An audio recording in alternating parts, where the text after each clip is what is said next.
Well, this is another treasure that came in a box from Waddock 2 recently, and this really is kind of a treasure. It is a Yale, and we see the Kitemark, and we've never really talked about that assurance of quality stamp that they put on locks that have a little bit better design.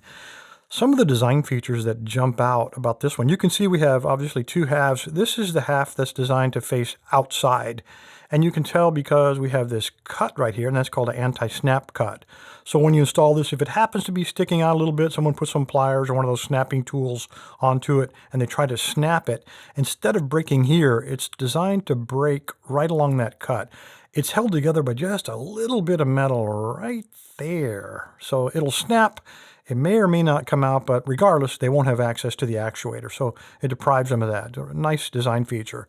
The other thing is this one has a hardened spine. Now, this black part here is some kind of steel, hardened steel, that goes through the base of both halves of the lock. Again, designed to make this the actual strong point of this lock. So you're not going to be snapping it there either.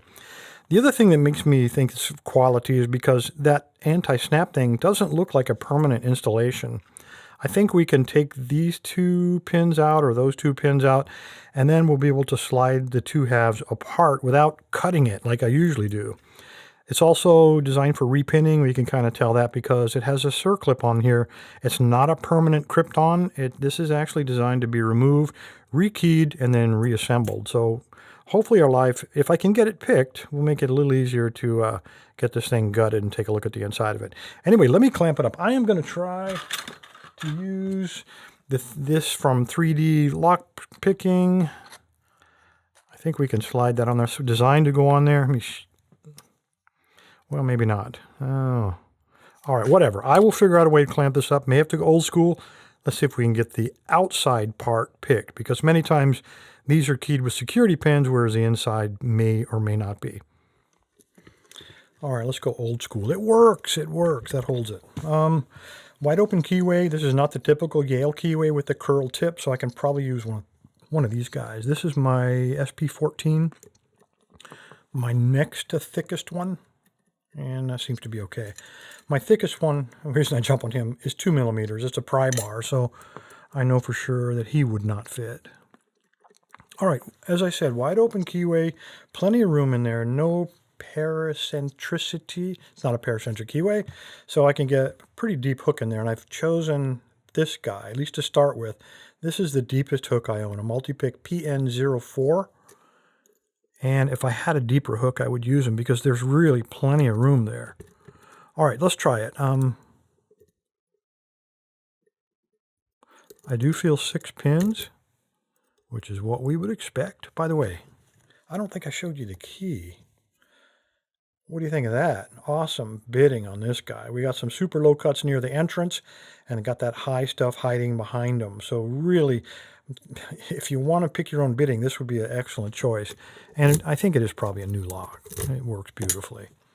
All right, now let's try to pick it. So let's go clockwise and all the way in. I'm going to apply heavy tension, and I'm not going to try to pick the first time through.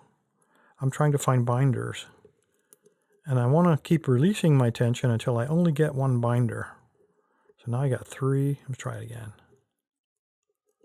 I got 2, 1. All right, so right there, what about that? So let me recock it, reapply that tension, and go back to the first binder, which was pin 6.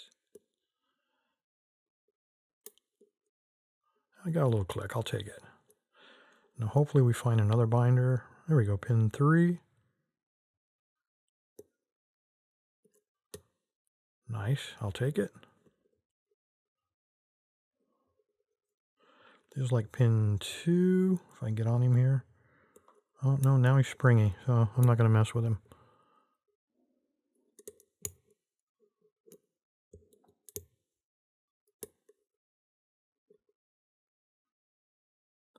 I'm getting some tiny feedback off of 4 there.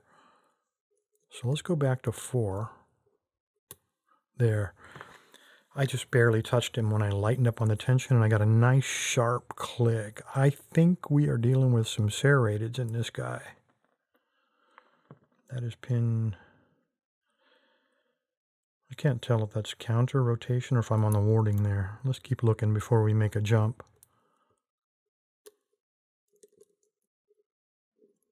Oh, that was pin 3. Pin 2 is the one giving me counter rotation. So I'm going to lighten up on my tension. Nice click.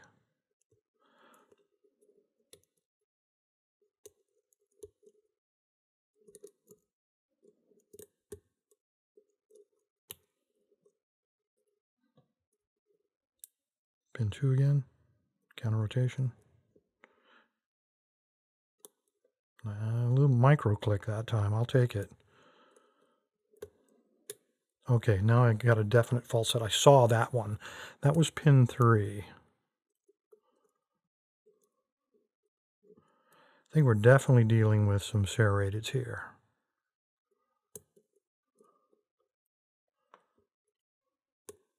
Pin 1. Got a little click. I will take it. Let's keep looking.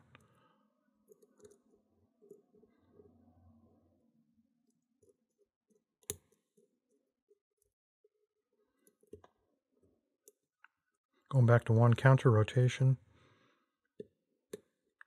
Again, I got a little click out of him. I'm going to keep moving, looking for another binder. Just like picking an American padlock. Just give it 1 click and then keep moving. If you don't find anything else, pin 3. And if you don't find another binder, go back to that one. That was 1 click on pin 3.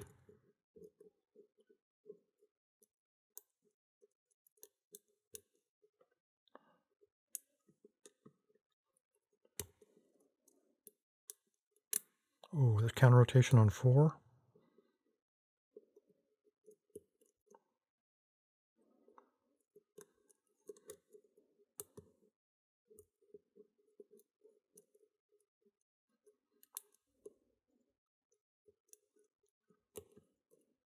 Where are you?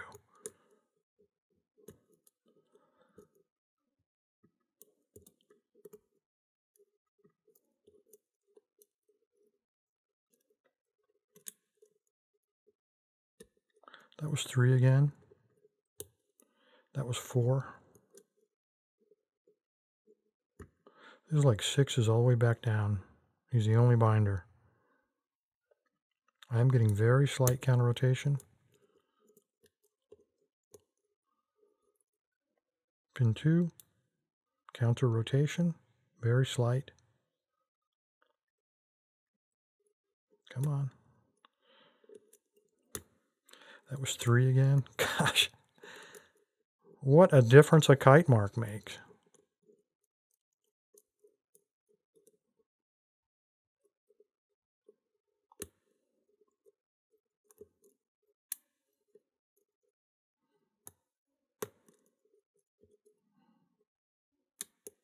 That was pin 2, definitely went false set that time. Pin 1 again, there we go. Thank goodness, 6 minutes. That's crazy for a 6-pin lock. That's a minute per pin, jeez. No, not bad. Again, that comes down to quality, guys. I am sure we're going to find some weirdness inside of here. I'm not seeking fame and fortune here, so I'm going to take this off camera. I'm going to try to find out how to punch out at least one, probably both of those pins. I'll be doing it on this side, and then maybe we can slide this thing apart. I'm going to do it without destroying the lock. It's a quality lock, why destroy it? So let's see what we got, and I'll be right back.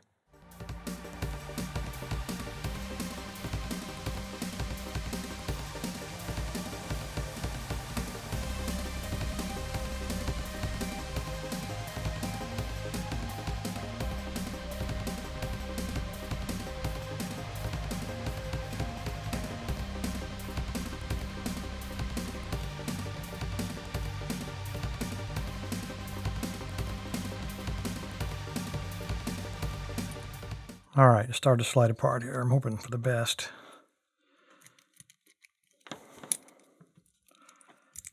All right, so we got that off there. Now, let's pop this clip off and get on with this. Make sure it's not some weirdness.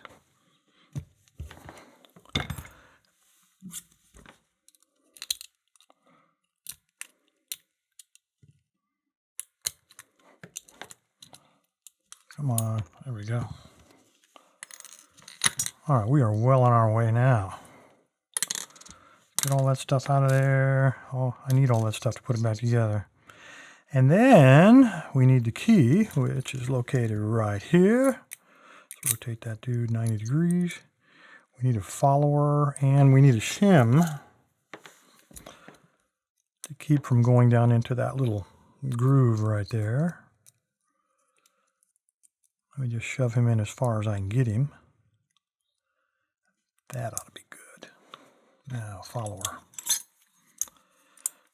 All right, pins are going to be right up top, right where we want them. Let's hope for the best here. Okay, there's all 6 of them. No idea. We'll figure it out in a minute. Yeah, look at all of the anti-drill pins in this guy. Where'd that probe go? We have an anti-drill pin on either side of the stack, a third one right dead center, and then we have 2 alongside back here. So even if they were to snap this off and then go in and try to drill again, it would not have worked. What a difference a Kitemark makes. All right, let's see if we can dump this without all those little carbide inserts falling out. Let me turn this around. Get that out of the way, move that out of there, and see what we got here. Serrated. Serrated. Serrated. Serrated. Serrated. And, oh, there's a standard one. Okay, nothing weird here. No undercuts or anything. Yet. All right, let's hold that guy out. I want to know what that was. Where did he go? Could that have gone? No, it doesn't make any sense. Why would they put this on the bottom like that? That's where he was. He was on the bottom. He fit right in the bottom of that keyway somehow. And that little hole lines up with that last pin. I have never seen anything like that before. Probably to keep the key centered. Who knows? All right, let's take a look upstairs. Tweezers. Let's get that shim out of there first, Bill.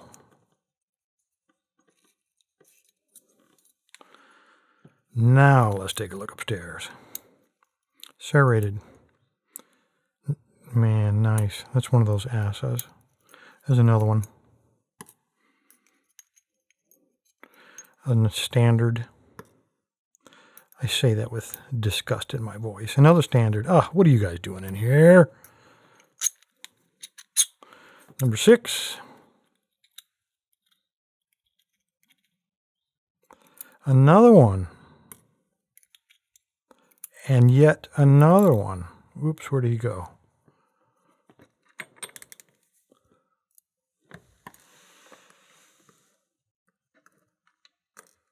I'm not going to bother to pull the pins or the springs out of here.